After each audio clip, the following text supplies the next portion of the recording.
Mesdames et messieurs, bonsoir et bienvenue à votre journal. Voici les titres de cette édition. Cour pénale spéciale, bientôt une opérationnalisation de la structure. Nous parlerons également de la journée mondiale de la rage avec une campagne de vaccination contre... Et en international, nous parlerons de l'Ouganda où des scènes de violence entre les députés de la majorité présidentielle et ceux de l'opposition ont eu lieu. Une fois de plus, bonsoir et bienvenue. Ouvrons cette édition avec l'impunité zéro. Ce slogan a trouvé un écho favorable en RCA avec la création en juin 2015 de la Cour pénale spéciale à Bangui. Depuis cette date, les choses avancent. Cependant, on constate qu'il reste beaucoup à faire pour que l'opérationnalisation de cette structure soit effective. Le point avec Sephora Ranga. Les crises militaro-politiques qu'a connues la République centrafricaine depuis 2003 jusqu'à ce jour ont laissé sur les carreaux plusieurs milliers de victimes dans la foulée. Depuis le mois de mai 2015, une cour pénale spéciale a été créée pour juger les personnes ayant commis ces exactions. Jusqu'à ce jour, son opérationnalisation n'est pas encore effective au regard de ce que l'on constate. C'est un processus qui a commencé et qui est encore en cours. Les magistrats ont été nommés, ils sont en cours de déploiement. Les greffiers et les secrétaires ont déjà été nommés. Nous attendons qu'ils prêtent serment. La Cour pénale spéciale, c'est une juridiction. Et vous savez, quand une juridiction doit arriver à juger, il y a des étapes préalables à franchir. Il y a des enquêtes qui doivent se mener à charge et à décharge. Il faut récolter les éléments de preuve. Il faut confronter les victimes avec les suspects. Il faut établir des éléments de preuve avant de saisir la juridiction. La Cour pénale spéciale est en train d'être mise en place. Elle ne pourra commencer véritablement les enquêtes que lorsque les officiers de police judiciaire seront nommés et lorsqu'ils auront prêté serment. Depuis la création de cette institution, 6 magistrats dont un procureur spécial ont été nommés et ont même déjà prêté serment. Mais jusqu'à présent, les personnes nommées n'ont pas de bureau pour exercer pleinement leurs fonctions. Les bâtiments ont été identifiés, ils doivent être réfectionnés. Cela ne veut pas dire que la Cour pénale spéciale est oisive. Pour l'instant, nous avons une abondante documentation que nous sommes en train d'étudier. Nous sommes en contact avec les associations des victimes, avec les organisations de la société civile. Donc il y a un travail préalable qui doit être fait avant que les enquêtes à proprement parler ne démarrent. Donc c'est un travail de fourmi qui n'est pas visible, mais qui est extrêmement utile. Et le moment venu, vous verrez quels sont les résultats de ce travail. Néanmoins, un ancien bâtiment abritant les locaux du tribunal de grande instance de Bangui leur a été rétrocédé provisoirement, d'où cette descente effectuée ce jour. Pour voir l'état de ce bâtiment, l'on constate que le dit bâtisse ne correspond pas aux normes requises permettant à cette cour de travailler aisément. Pourtant, l'arrivée de cette instance juridictionnelle avait été saluée par les victimes qui n'avaient qu'un souhait: les auteurs de ces différents crimes soient jugés, punis selon les prescriptions de la loi afin que justice soit rendue. Le président de la République centrafricaine, le professeur Faustin Archange Touadéra, qui a participé au comité des droits de l'homme de l'ONU à Genève. Je vous propose d'écouter l'extrait de son discours sélectionné par Véronique Mboudou. La situation du pays est caractérisée par des graves crimes, des violations massives des droits de l'homme, des violations massives de droit international humanitaire et des violations basées sur le genre qui touchent malheureusement les couches les plus vulnérables. Les femmes sont prises pour cible de guerre et sont victimes de toute forme de crimes sexuels et de violences sexistes. Les enfants soldats qui sont commis à des tâches de criminalité. Des milliers de personnes ont été tuées et des centaines de milliers ont été déplacés par ce conflit. Depuis janvier 2013, le conflit aurait fait près de 4000 morts, des milliers de blessés, des centaines de victimes de crimes sexuels et de milliers de personnes déplacées. Cette grave crise vient s'ajouter aux violations graves de droits humains commises depuis quelques décennies. Cette situation a affaibli l'autorité de l'État et l'indépendance du pouvoir judiciaire en laissant libre cours à la justice privée, aux abus et aux exactions. Cette situation d'injustice, d'intolérable est inacceptable et ne saurait perdurer davantage. C'est ainsi que, dès le retour de la République centrafricaine à l'ordre constitutionnel, le peuple centrafricain est convaincu que la lutte contre l'impunité, par la consolidation de l'état de droit, la justice, la sécurité et la promotion ainsi que la protection des droits humains, est la base pour une paix qu'on veut prochaine et durable et un axe clé dans la prévention de nouvelles violences. Entre accompagnement et intervention auprès des États membres de l'ONU, le FMI s'assume aujourd'hui comme une institution salutaire pour la République centrafricaine. En effet, le document du RCPCA est l'une des contributions de ladite institution financière. Reportage.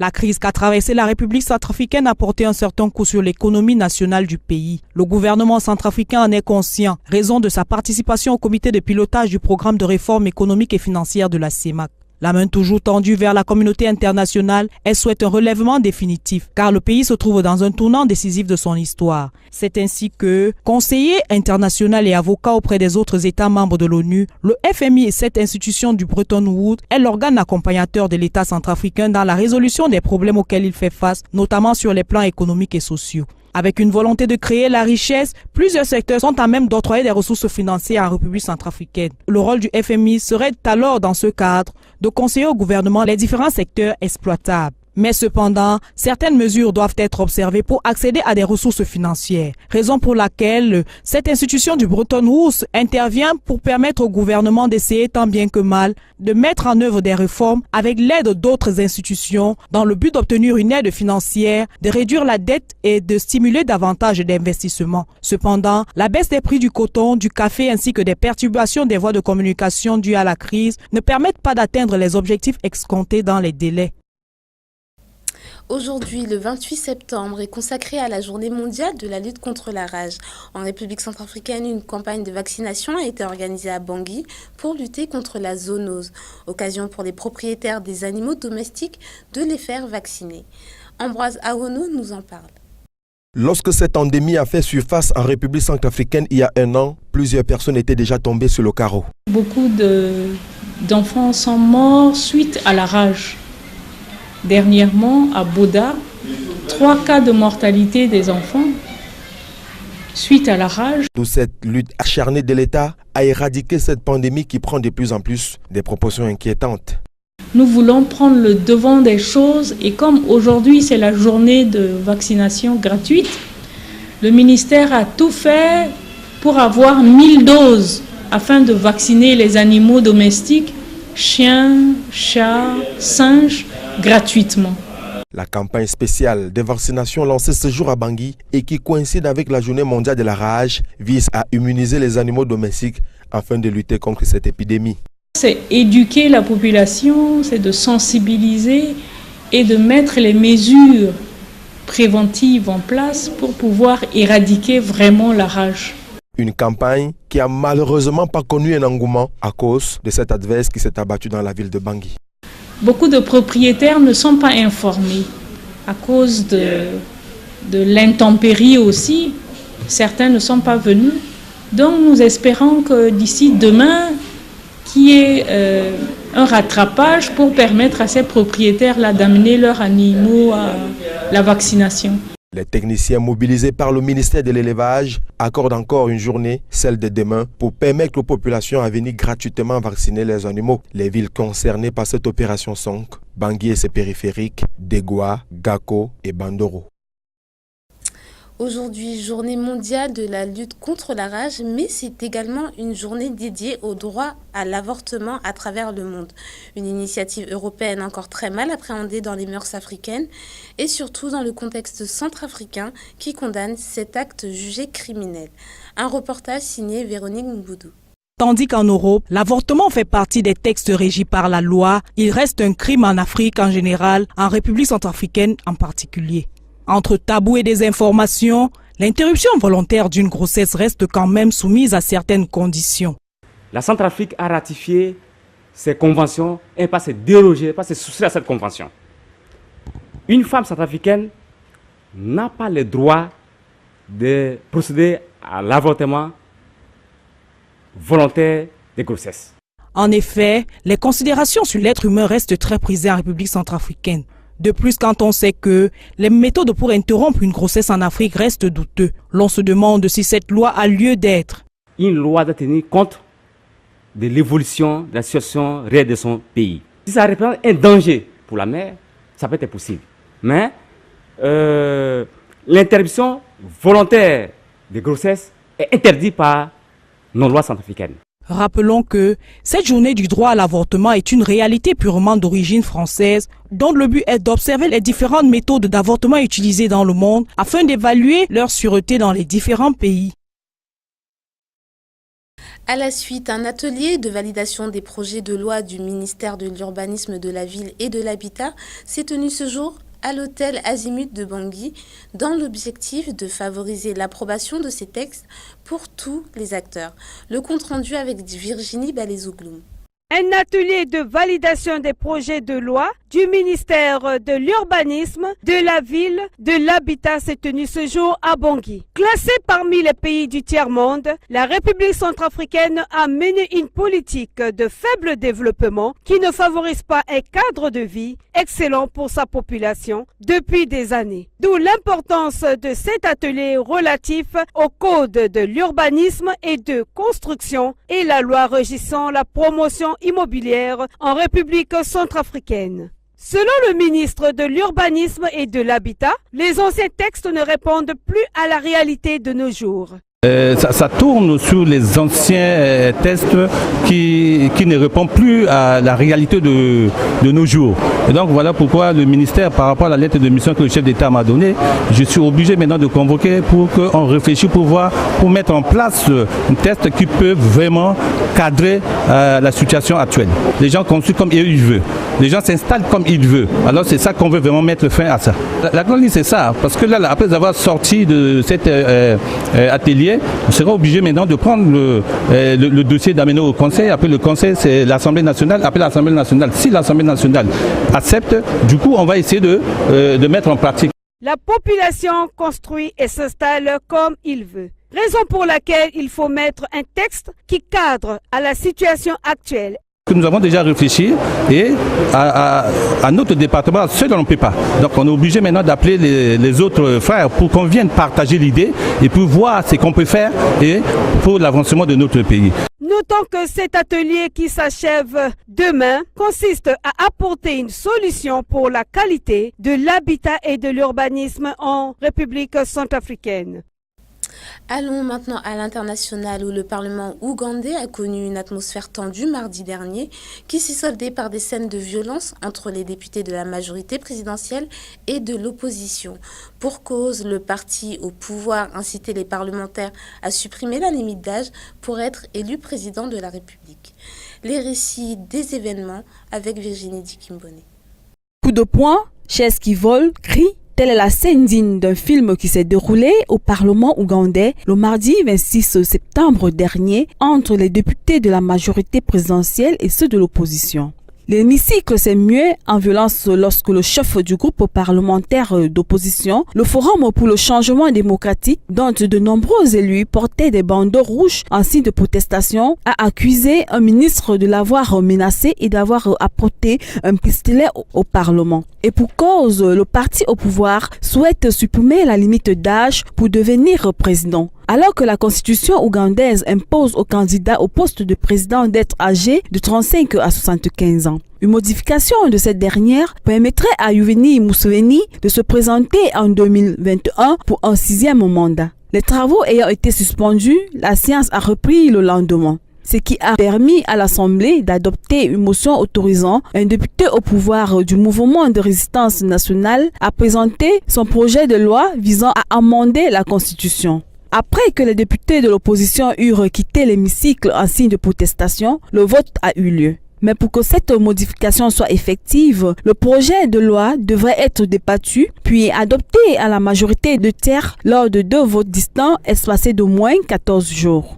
Rappelons que le chef de l'État ougandais, âgé de 73 ans, est au pouvoir depuis 1986. Il souhaite ainsi se présenter en 2021 et briguer un 6e mandat. Déjà en 2005, le Parlement avait adopté un amendement constitutionnel supprimant la limitation de 2 mandats présidentiels, permettant au chef de l'État, Yoweri Museveni, de se présenter pour un 3e, un 4e et un 5e mandat. Comme quoi l'habitude à la peau dure. Suspendues entre-temps pour des raisons électorales, les discussions bilatérales que le Congo a engagées avec le Fonds monétaire international résultent des conclusions de la réunion des chefs d'État de la Communauté économique et monétaire de l'Afrique centrale tenue le 23 décembre 2016, à laquelle prenait également part Christine Lagarde, la directrice générale du Fonds monétaire international. Ce en vue d'un appui budgétaire après avoir conclu un programme avec cette institution. Le Congo, qui vient de relancer ses discussions avec le FMI à Brazzaville depuis mardi, à l'occasion de cette 3e visite de la mission du FMI, n'y prend pas part de main morte. Il s'est constitué en interne une commission chargée de négociations qui fait face aux experts et aux exigences du FMI. Tout dépend de la capacité de négociation du pays. Parce que lorsque nous rentrons en ajustement structurel, c'est au pays de proposer un certain nombre de mesures. Et si vous ne vous préparez pas, si vous ne prenez pas la précaution de mener des études pour voir dans quel domaine il faut ajuster, vous donnez toute la latitude aux experts du FMI d'ajuster tel qu'ils le veulent. Et cet ajustement peut être aveugle. Le contraire a des conséquences telles que toute la latitude de décision revient aux experts venus du FMI. Quand un expert du FMI arrive pour faire l'ajustement, pour lui, il faut réduire les dépenses et partout où il estime que la dépense publique est élevée, il va essayer de réduire. Si cette dépense est élevée au niveau des salaires, il va essayer de réduire les salaires. Si cette dépense est élevée au niveau des investissements, il va essayer de réduire les investissements. Peu importe. Pour l'expert du FMI, c'est d'avoir réussi à ramener vos dépenses au niveau des ressources. Comme venait de le déclarer M. Lucien Ibata, le président du comité technique pour la partie congolaise, les Congolais doivent être rassurés que le gouvernement travaille pour eux. Il ne s'agira pas de recommandations ni de conclusions à sens unique. En Afrique du Sud, les alliés de l'ANC militent contre la corruption et demandent le départ du président actuel Jacob Zuma. À Madagascar, une dizaine de personnes ont été tuées par la peste. Du côté de la Côte d'Ivoire, les autorités ont découvert une énorme cachette d'armes. 4 personnes ont d'ailleurs été interpellées. Enfin, en République démocratique du Congo, des affrontements ont eu lieu mercredi dernier entre les combattants Maï-Maï et les forces de l'armée congolaise. Le condensé de toutes ces actualités et bien d'autres avec Stan Ekolo. La Confédération syndicale COSATU et le Parti communiste sud-africain, alliés historiques de l'ANC, ont manifesté le 27 septembre dernier dans une dizaine de villes sud-africaines contre la corruption et la casse sociale. Sdomo Dlamini, président de la COSATU, avait assuré que cette grève nationale n'avait rien à voir avec la politique et les guerres de factions, mais qu'elle servirait à révéler la situation des travailleurs. Avec leurs bannières et leurs pancartes, les manifestants n'ont pas manqué d'exprimer leur mécontentement et à pointer certains hauts placés du gouvernement qui, selon eux, ont la main mise sur les ressources de l'État. Le ministre de la Santé de Madagascar a dénombré 10 décès dus à la peste et une 60aine de cas confirmés positifs par l'Institut Pasteur. Le nombre de morts se serait alourdi depuis fin juillet, début de la saison pesteuse. La presse malgache locale a d'ailleurs exposé des indiscrétions à ce sujet. Face à cette situation, le ministre de la Santé n'a pas souhaité s'expliquer pour ne pas affoler les populations. Il s'est contenté d'affirmer que la situation est maîtrisée et a encouragé les populations à se rendre dans les centres de santé les plus proches dès l'apparition des premiers symptômes de la peste. Notons qu'une quinzaine de régions sont encore touchées et que la prudence est de rigueur. Des fusils d'assaut AK-47, des mitrailleuses lourdes, des grenades, des lance-roquettes, des obus, 300 treillis, la liste semble interminable. C'est le butin retrouvé dans un quartier d'Abidjan en Côte d'Ivoire au cours d'une enquête. Cette découverte intervient alors que le pays est régulièrement troublé par des packages de gendarmerie ou de postes de police avec vol d'armes. La lettre donnée par un riverain a permis aux enquêteurs d'arrêter 4 individus dont les motivations et les identités restent inconnues pour le moment. Néanmoins, des cartes de membres d'une organisation inconnue, le groupement guerrier pour la dignité et la justice en Côte d'Ivoire, ont également été retrouvés. Affrontement ce 27 septembre entre les combattants du groupe Maï-Maï de William Yakutumba et les forces armées congolaises. les rebelles ne sont pas parvenus à entrer à Uriva, la deuxième ville du sud Kivu. L'incursion a été repoussée par les forces armées congolaises. Leur mobile reste inconnu. Selon une de nos sources sur le terrain, les tirs allaient dans tous les sens. À partir des collines, l'on pouvait les entendre. Malgré la peur, les populations ont quand même tenu à se ravitailler sous la vigilance des forces de sécurité et le renforcement de la MINUSCO qui a situé leurs véhicules blindés vers les grandes artères. C'est ici que prend fin cette édition. Retrouvons-nous demain à la même heure. Et je vous laisse à présent découvrir la température de demain avec Virginie Dikimboni.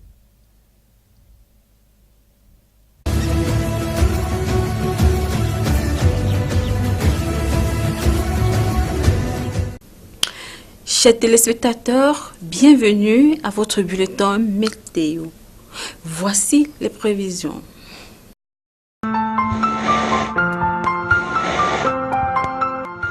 Météo du vendredi 29 septembre 2017. L'atmosphère sera instable toute la journée. Déjà le matin, nous aurons des éclaircies avec quelques averses avec possibilité de développer de foyers orageux. Rafale à l'ouest du pays. Température 23 degrés. Dans l'après-midi, avec une température de 33 degrés, nous aurons des éclaircies, quelques averses, des vents au nord-ouest du pays. Le soir, quelques éclaircies, possibilité d'averses avec des rafales au sud. Température 23 degrés. Enfin, dans la nuit de vendredi à samedi, de belles éclaircies mais aussi de nombreux nuages à l'horizon. Au sud-ouest du pays, possibilité d'averses avec des rafales. Par contre, les vents seront faibles. Eh bien, c'était tout. Merci de votre attention. Au revoir et restez scotchés sur nos programmes de Vision 4 SCA.